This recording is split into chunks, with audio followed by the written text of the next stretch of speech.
26 2nd Avenue. Very few New Yorkers know the historical significance of this humble storefront. See this sign behind me? It says Matchless Gifts. It was the name of a curio shop that was here in the mid-60s, a name that turned out to be quite prophetic indeed. It's here where an ancient Eastern spiritual tradition took root and expanded throughout the world. This is where it all began, the very first Hare Krishna temple in the West. Take a look around. You can see how small it is. The Swami would come and sit on this end and lecture on the philosophy of Krishna consciousness.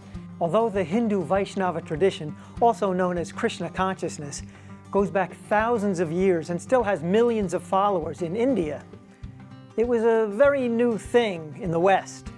So Bhaktivedanta Swami decided to incorporate his fledgling movement, and that happened in July 1966. He founded the movement as ISKCON, the International Society for Krishna Consciousness. When Srila Prabhupada came to this country, he did something that was quite daring, in the sense that his goal was to transplant a very well-established and very authentic and old tradition from India to the United States, to New York City, to the 60s counterculture. I mean, if you look at it comparatively, there couldn't be two more different cultures than these two. Within 12 short years after he left India, A.C. Bhaktivedanta Swami Prabhupada traveled across the globe 14 times, initiated thousands of disciples, established over 100 centers, several farm communities, as well as various charity and educational organizations. But what happened to his legacy after he passed in 1977? Where does his organization stand now, 5 decades after he established it?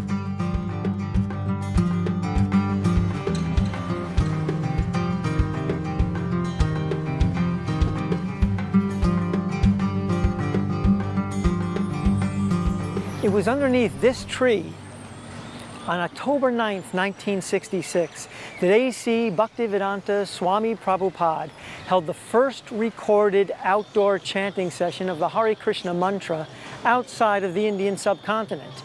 Chanting the Hare Krishna mantra is one of the most important activities for Krishna devotees.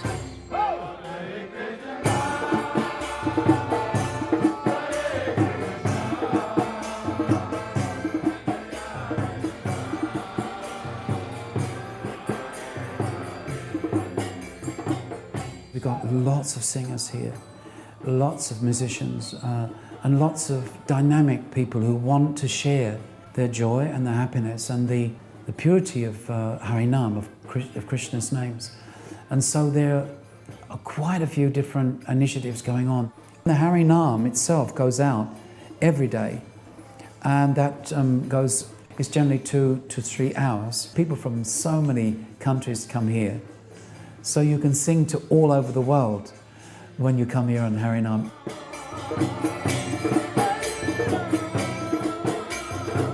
There's Kirtan London. Sometimes they hold 6 to 8 hour kirtans where they invite the general public, anyone who wants to come.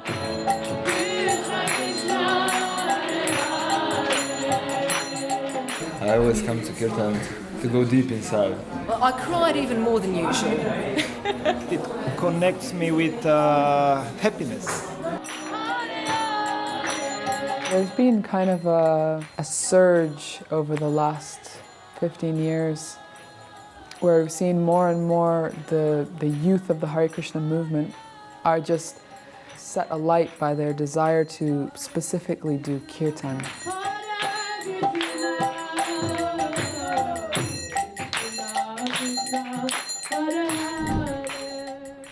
After years of planting seeds in the West, Prabhupada returned to India, and with the help of his American and Indian disciples, started building beautiful temples in the major cities and holy places there. One of his main projects was to build a spiritual city in Mayapur on the banks of the river Ganges.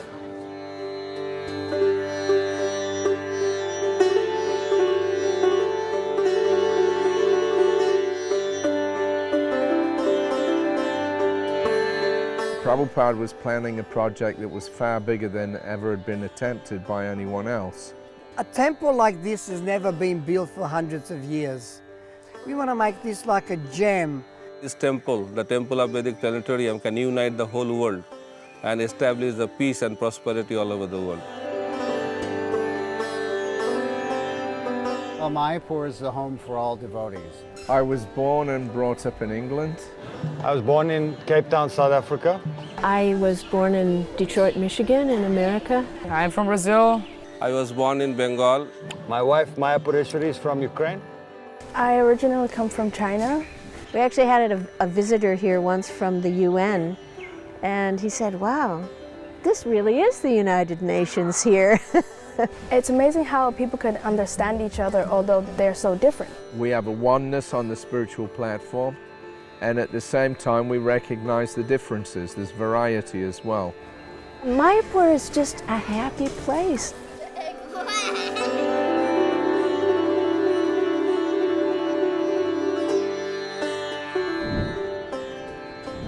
Back in the early days, most of the devotees lived and served inside the temple itself. Nowadays, most devotees have families and have regular jobs. Lawyers, doctors, bus drivers, even actors, like me.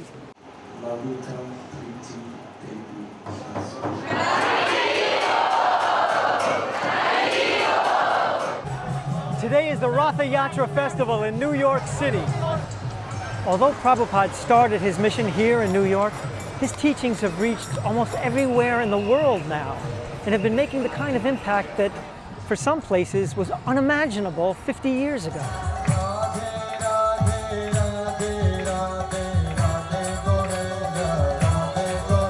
На самом деле, ни разу не была на таком концерте, поэтому очень понравился данный формат. Очень много эмоций получила.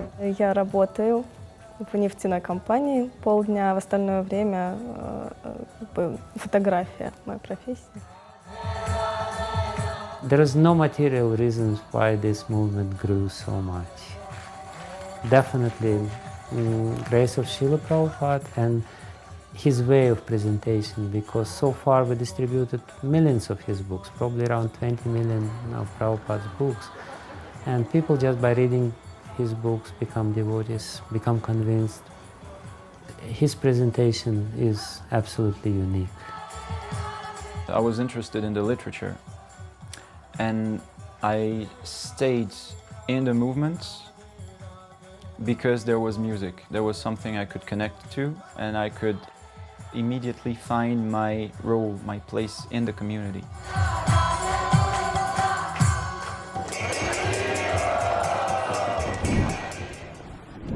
Behind me are a row of colorful tents. Inside of each of them is a different aspect of the central components of the culture of Krishna consciousness. Directly behind me is a booth called Books on Yoga and Meditation. They give the basis of our philosophy. Basically, that we're not this body, we're eternal spiritual souls.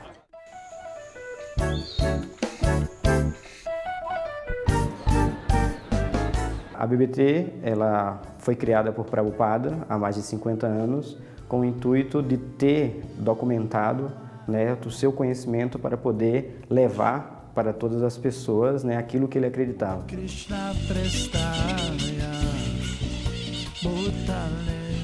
Minha maior alegria na vida é esse serviço de tradução, porque eu sei que eu não estou beneficiando só a mim, mas eu beneficio as pessoas que têm acesso a esses livros.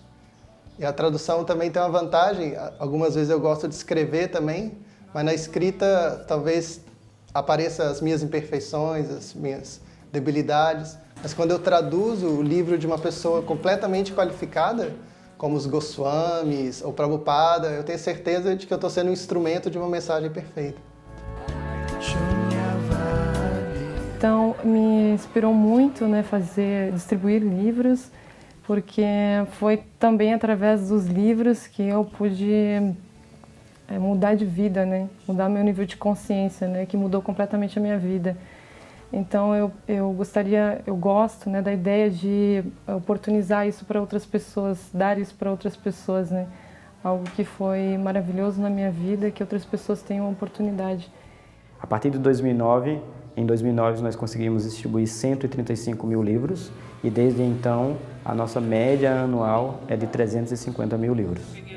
A minha maior felicidade na vida é quando eu vejo que Prabhupada ele é reconhecido pelo serviço que ele fez e que faz para a humanidade.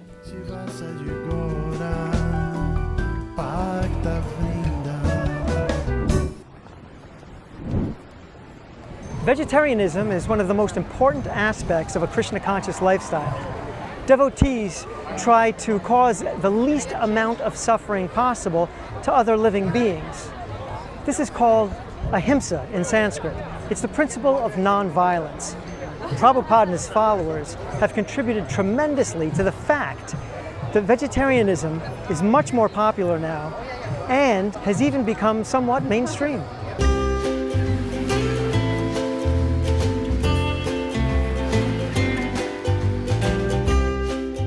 Not that long ago, it was kind of unheard of to have a vegetarian restaurant. And I would dare say that Hare Krishna are probably the first people in Australia to do one. There were teary moments and, you know, a lot of blood, sweat and tears. But, you know, I think if you want to establish something great, you have to go through those kind of crazy processes. And now it's a massive, you know, massive sort of lifestyle choice. If you say clean eating, vegan, all that sort of stuff, now it's embraced. And I think we did a lot of the groundwork for that. It's kind of an exciting new world of vegetarian prasadam distribution.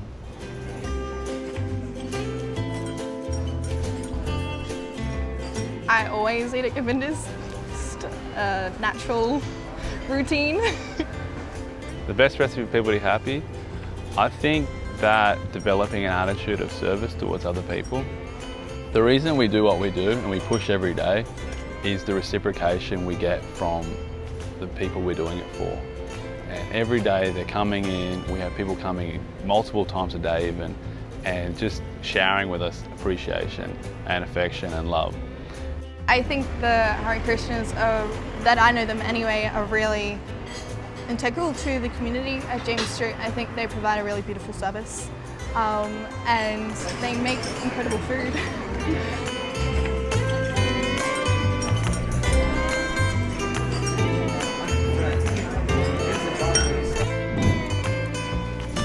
Giving out prasadam, or sanctified vegetarian food, is a symbol of love and care, and is an integral part of the ancient spiritual Indian culture. When Prabhupada first started attracting followers, he personally cooked for them and personally fed them. Later on, he asked his disciples to make sure that no one ever went hungry within a 10-mile radius of any ISKCON center.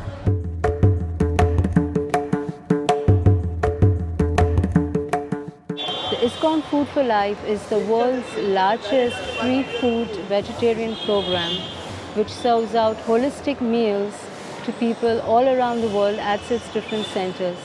The Food for Life initiative in ISKCON Mumbai started in 1980s and is still going very strong, where a holistic meal is served to people every day, morning and evening.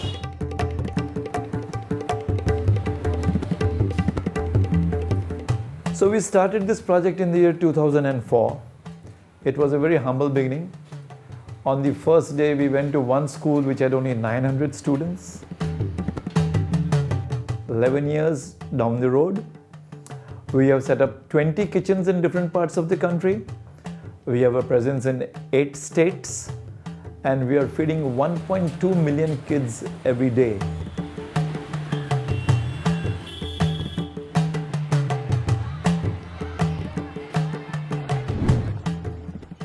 Although he started his mission in a big metropolis, Swami Prabhupada inspired his followers to establish farm communities, leading a lifestyle of simple living and high thinking.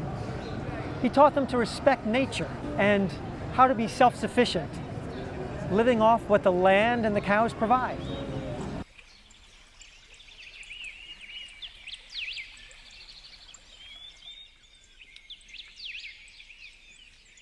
Számunkra a környezetvédelem az nem csak egy jelmondat, amit kiteszünk valahova az ajtó fölé, és arról és aztán meditálunk nap mint nap, hanem ami gyakorlatban az életmódunk a legfőbb környezetvédelmi programunk. Közösségünkben 130-an élnek, és ehhez szükséges zöldséget, gyümölcsöt, gabonát, tejet, tejterméket meg tudjuk termelni. Gabonából több mint 10-szeres túltermelésünk van. At the moment we have around 50 cows and oxen. We have our own water system. So Krishna Valley is completely off the grid. No gas, no water, no electricity is coming in. Krishna Valley has a really great reputation of being the largest sustainable eco-village in Europe.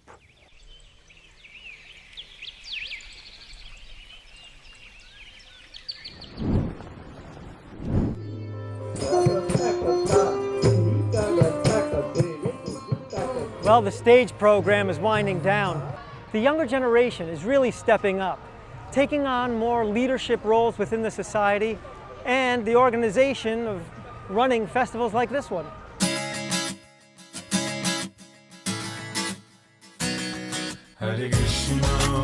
I've always felt that my mission is to be of use.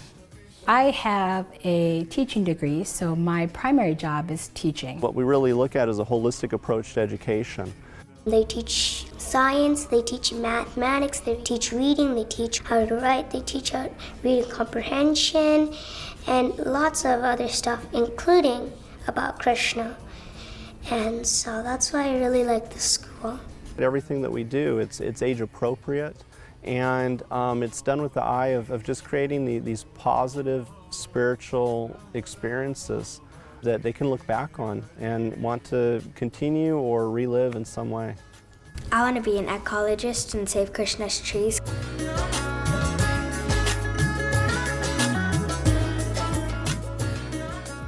I think ISKCON's contribution to the world around us has to do with the fact that it provides an authentic spiritual perspective on many of the issues that face us in the world today. We live in a world that is technologically very advanced, that is scientifically very accomplished, and yet a world where people are seeking community, they're seeking heart, they're seeking relationships with other human beings, and are seeking meaning and purpose in their lives. And what ISKCON does, I think, is provide the opportunity, provide a pathway to finding that meaning and living it in a day-to-day way that is at the same time connected to our world around us and yet gives meaning and hope for something much greater than we human beings can imagine ourselves.